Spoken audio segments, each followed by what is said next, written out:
अस्सलाम वालेकुम। मैं हूं फैसल तारिड़। सुहेल अफरीदी के हवाले से जी एक बड़ी खुशखबरी आ चुकी है। अडयाला जेल से क्या खबरें आई हैं, केपी हुकूमत की जानब से क्या नए एक्शन लिए गए हैं, मोहसिन नकवी क्यों गुस्से में है और नून लीग की कौन सी हुकूमत गिरने जा रही है और अगले चंद घंटों के अंदर ही गिरने जा रही है, इस सवाल से भी खबरें आ चुकी हैं। और फिर इस्लामाबाद हाई कोर्ट के जजेस किस तरह से बुग्स के अंदर अंधे होकर बहादुर जजों के खिलाफ खड़े हो चुके हैं, क्या फैसले आए हैं, बड़ी अहम खबरें हैं जो इस वीलॉग के अंदर मैंने आपके सामने रखनी है। आपसे गुजारिश है इस यूट्यूब चैनल को जरूर सब्सक्राइब कर लें, वीडियो को लाइक किया करें, शेयर करें, अपनी राय का इजहार जरूर किया करें। सबसे पहले दो खबरें केपी से, पेशावर से ले लें और उसके बाद फिर इस्लामाबाद हाई कोर्ट से भी बड़ी खबरें हैं और मोहसिन नकवी के हवाले से दीगर खबरें। देखिए जी, सुहेल अफरीदी की सदारत में आज महकमा खुराक का एक इजलास हुआ है और जाहिर है पंजाब ने केपी में गंदम लेकर जाने पर पाबंदी लगाई हुई है और एक किस्म की वही सूरत हाल बनी हुई है जैसे अफगानिस्तान और पाकिस्तान का बॉर्डर बंद है या इंडिया और पाकिस्तान का बॉर्डर बंद है। अब डायरेक्ट तजारत हो, चीजें सस्ती हो जाए। इस तरह पाकिस्तान के अंदर बॉर्डर बंद होने की वजह से टमाटर 500 रुपए किलो भी नहीं मिल रहे। आज हालत यह है कि चिकन यानी मुर्गी का गोश्त वो तो 450 रुपए का हुआ पड़ा है, लेकिन टमाटर 500 का भी नहीं मिल रहा। तो लिहाजा हालत यह है। चलिए वो तो इंडिया और पाकिस्तान या पाकिस्तान और अफगानिस्तान का मामला है ना।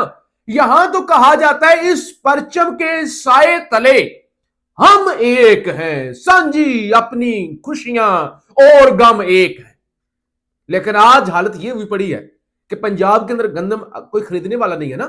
पंजाब हुकूमत ने क्या किया, किसान रुल गए, लेकिन अब वो गंदम केपी नहीं जा रही और वहां पे रोटी महंगी है और दीगर चीजें महंगी हो रही हैं। तो आज सुहेल अफरीदी ने यह हदायत की है कि पंजाब हुकूमत को इस हवाले से खत लिखा जाए। हमको भीख नहीं मांग रहे, हमारा आईनी हक है, एक मुल्क है।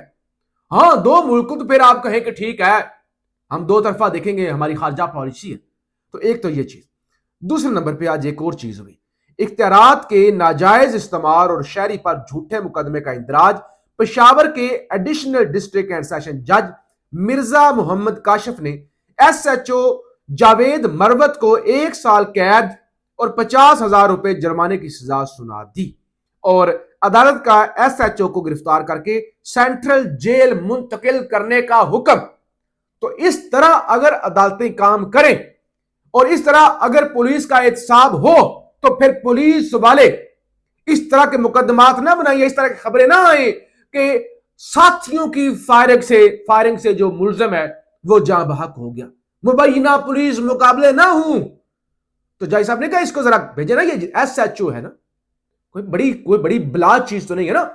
लेकिन पंजाब के अंदर एक कांस्टेबल, फिर कांस्टेबल या कोई सब इंस्पेक्टर, हालांकि सब इंस्पेक्टर या कांस्टेबल कोई बड़ा ओहदा नहीं है, लेकिन औकात से बाहर होते हैं जी, औकात से बाहर। लेकिन ये एक बड़ा फैसला। अच्छा जी, जरा खबरें सुन लें, बल्कि मैं आपको आता हूं मेन खबरों की तरफ। जरा आपको बता दूं ना, फार्म 47 की पंजाब पाकिस्तान के अंदर पूरे के अंदर हुकूमत है ना। ये आज एक रिपोर्ट आई है। देखिए, जब आप इलेक्शन से ना जीते, जब आपने बूट पॉलिश करने हो, तो फिर आपके लिए असेंबलियां क्या, अदालतें क्या, अदारे क्या। रिपोर्ट ये आई है कि कौमी असेंबली के 19वें सेशन के इजलास के अंदर 25% अरकान ने भी शिरकत नहीं की। इतना लोग सीरियस ले रहे हैं पार्लियामेंट को, 25% ने भी शिरकत नहीं की। 166 अरकान ने दरखास्त भी नहीं दी। आमतौर पर दरखास्त दी जाती है कि मैं नहीं हाजिर हो सकता, मेरी छुट्टी मंजूर की जाए। उन्होंने ये जहमत भी नहीं की और वह गैर हाजिर रहे हैं। तो ये तो हाल हो चुका है। अच्छा जी, केपी को गाड़ियां दी गई, 2 गाड़ियां थी, बुलेट प्रूफ गाड़ियां थी। सुहेल अफरीदी ने कहा भाई ये जो आपने 25-30 साल पुरानी गाड़ियां है ना, जो पहले अक़वाम मुत्तहिदा ने चलाई या वफाक ने इस्तेमाल की, अब वो कचरा बन चुका है। तो ये कचरा जो है ना, वो सदके के तौर पर हमें ना दें। हम वो सूबा है जो फ्रंट लाइन पर लड़ रहे हैं, जो सबसे ज्यादा मुतासर है दहशतगर्दी से। तो हमारे पास तो जदीद असला होना चाहिए, जदीद गाड़ियां होनी चाहिए। ये आप हमारी तौहीन कर रहे हैं कि लंडे का माल आप हमें दे रहे हैं। सुहेल अफरीदी वापस कर दी। इधर से फिर तलाल चौधरी ने कहा ये एहसान फरामोश है, पहले कहते हैं ये देते नहीं है, नई गाड़ियां थी, बड़ी अच्छी गाड़ियां थी, पॉलिश हुई भी थी, ऐसा था वैसा था। उन्होंने कहा भाई ये कचरा अपने पास रखो, हाँ अच्छी गाड़ियां होती, मुनासिब होती तो हमें कोई एतराज नहीं था, लेकिन ये कचरा, जैसे लोग कपड़े पहनते हैं 2-2 3-3 साल और उसके बाद पुराने कपड़े किसी गरीब को दे देते हैं कि ये लो तुम पर एहसान करता हो, तुम रख लो।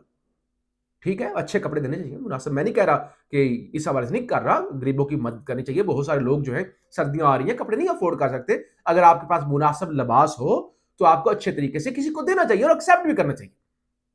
लेकिन यहां पे मामला और हुआ, और पुरानी कचरा गाड़ियां दे दी मुबैना तौर पे, जो रिपोर्ट हुआ है, जो दावा किया गया है सुहेल अफरीदी की जानब से। आप जनाब इज्जत बचाने के लिए सरफराज बुगटी ने एक ट्वीट किया कि इस जरा मोहसिन नकवी की इज्जत बच जाए। उन्होंने कहा कि जी सीएम वो हम जी आपसे गुजारिश करते हैं ये जो है ना गाड़ियां हमें दी जाए, क्योंकि बलूचिस्तान के अंदर भी दहशतगर्दी का मसला है, तो ये गाड़ियां हमें दे। फौरी तौर पे मोहसिन नकवी, क्योंकि स्क्रिप्टेड प्रोग्राम था उनका, सीएम साहब डन, ये गाड़ियां आपको मिलेंगी और आपका सूबा भी दहशतगर्दी से मुतासरा है, अगरचे हमने कहा था कि एक एसएचओ की मार है लेकिन हम कंट्रोल नहीं कर सके, तो ये गाड़ियां हम आपको दे रहे हैं, तो आप वो गाड़ियां उधर दी जा रही हैं, मोहसिन नकवी साहब जो है वो उधर एहसान कर रहे हैं। दूसरी तरफ जरा कश्मीर से मैं 3 दिन पहले एक वीलॉग किया था, मैंने कहा था दावे ये हो रहे हैं कि अगले 72 घंटों में कश्मीर की हुकूमत गिर जाएगी, क्योंकि कुछ इस्तीफे आ चुके हैं, कुछ इस्तीफे आ रहे हैं, मामलात वहां पे नहीं चल रहे। अब खबर क्या है, शाह गुलाम कादर, ये सदर है नून लीग के कश्मीर से, कहते हैं मुस्लिम लीग नून नई हुकूमत का साथ नहीं देगी, यानी जो हुकूमत गिरने जा रही है और नई जो हुकूमत बनेगी उसका भी साथ जो है वो नून लीग नहीं देगी। हुकूमत में जाकर पोजीशन कंप्रोमाइज हो गई थी, पार्टी ये चीज अब बर्दाश्त नहीं कर सकती, क्योंकि वोट बैंक खत्म हो गया है। अब ये तासुर ये देना चाहते हैं कि हम तो बड़े जमहूरी हैं, ताकि लोग भूल जाएं, तो वो कह रहे हैं ये हुकूमत तो चले गिरने जा रही है ना। एक ने कहा हम आजाद कश्मीर की हुकूमत से अलहदगी का फैसला कर लिया, इसका मतलब हुकूमत गिर जाएगी, कोई नया सेटअप बनेगा, तो वो कहते हैं उस नए सेटअप में फिर हम नहीं जाएंगे। अच्छा, खान के साथ सुहेल अफरीदी की मुलाकात, एक तो उस मुलाकात के हवाले से जो वजीर हैं नून लीग के फार्म 47 के हुज़ैफा रहमान साहब, उन्होंने ये दावा किया, उन्होंने कहा कि वजीर आजम ने पंजाब हुकूमत को सुहेल अफरीदी की इमरान खान से मुलाकात करवाने के लिए इंतजाम करने को कहा है। पंजाब हुकूमत मुलाकात के लिए मैकेनिज्म बना रही है और तमाम इंतजाम मुकम्मल कर रही है। एक तो दावा आ गया इनका कि मुलाकात करवाई जाएगी।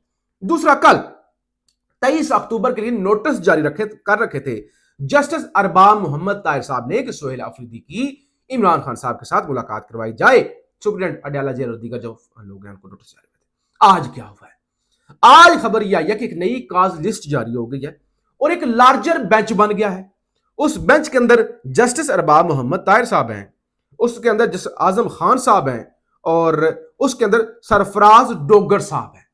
14 मुख्तलिफ जो 14 दरखास्तें हैं ना अडयाला जेल के हवाले से, और उसके अंदर वो जो शाही इरफान की दरखास्त है ना कि मुझे भी बानी जैसी मुझे भी सहूलियात दी जाए। अगर कल अलीमा खान साहब ने कहा था ठीक है आप भी ले ले, बानी को कौन से रंग फूल देते हैं आप, बानी कौन से सोने के बिस्तरों पर सोता है, छोटा सा कमरा है, कमरा भी नहीं हुआ कहते कमरी है, डेथ सेल है, मौत की चक्की है, तो आप भी ले ले, हमें कोई क्या इतरा। तो वो वाला केस भी अब वो 3 रुकनी बेंच जो लार्जर बेंच बना है उसके सामने सुबह जो है वो नोटिस जारी हो गया, कल जो है वो लाके। दूसरा नंबर एक और खबर ये है, बल्कि उसका बैकग्राउंड मैं आपके सामने रख लूं। इस्लामाबाद के अंदर बल्दियाती इलेक्शन होने थे और ये इलेक्शन गालबन जहां तक मुझे याद है हमने उस वक्त वीलॉग भी किया था, 30 या 30 दिसंबर गालबन 30 दिसंबर 2022 में होने थे। 2022 ये तारीख याद रखिएगा।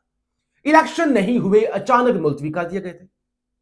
इस्लामाबाद हाईकोर्ट दरखास्त ला गई, जस्टिस अरबाब मोहम्मद ताहिर साहब ने उसकी समाअत की।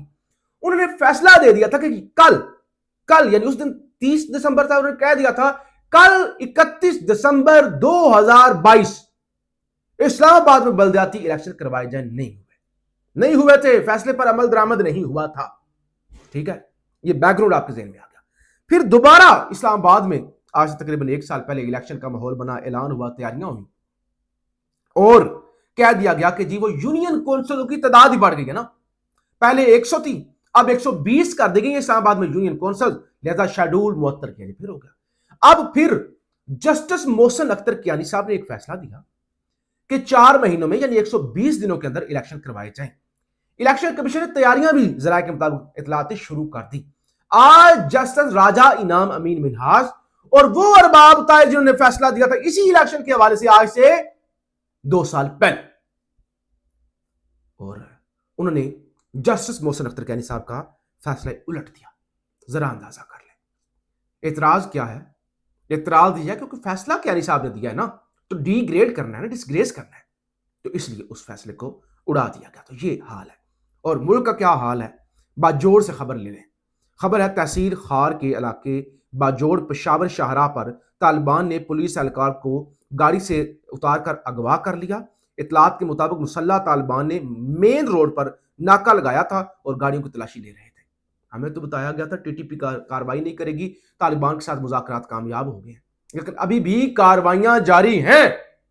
तो जिस मुल्क का ये हाल हो, वहां पे अदालतों के अंदर ये चोंचले चल रहे हैं और 26वीं तरमीम की समाज जो बराह रास्त लोग तमाशा देख रहे हैं, वैसे तो लोगों को कोई इंटरेस्ट नहीं रह गया ना अब अदालतों के अंदर। आप में से कितने लोग उस बराह रास्त समाज को देखते हैं? अब तो लोग रिपोर्ट करने ही छोड़ गए। जरा अपना कमेंट्स के अंदर जरूर बता दीजिएगा।